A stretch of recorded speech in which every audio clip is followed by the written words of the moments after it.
Mga kusa, nag-abot na tong in-order ko. Ang Tagalog, dumating na yung in-order ko. Ayan. Asin ito, asin.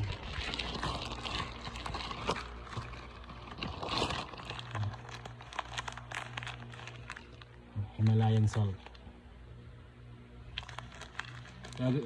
Magagawa tayo ng spam. Homemade spam.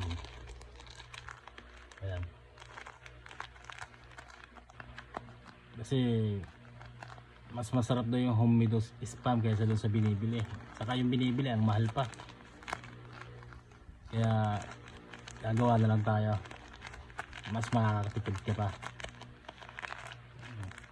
Kaya subaybayan nyo mga kosa. Magluluto tayo ng homemade spam. Try natin. Titingnan natin kung ano talaga mas masarap. Pero sigurado mas masarap yun kasi homemade yun eh. Saka alam mong gawa mo yun.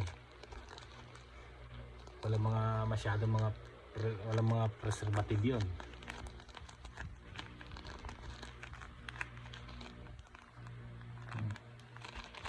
Ang ganda rin yung pagka-paint nya.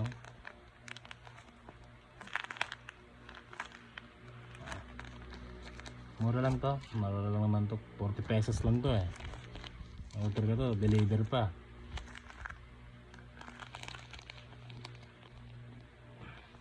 Pupunta pa kasi ako sa grocery, malayo pa. Pa-deliver na lang.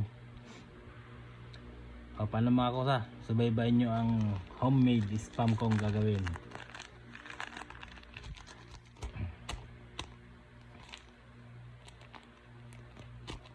Pipili tayo ng mga laman para kaunti lang taba. Okay, bye.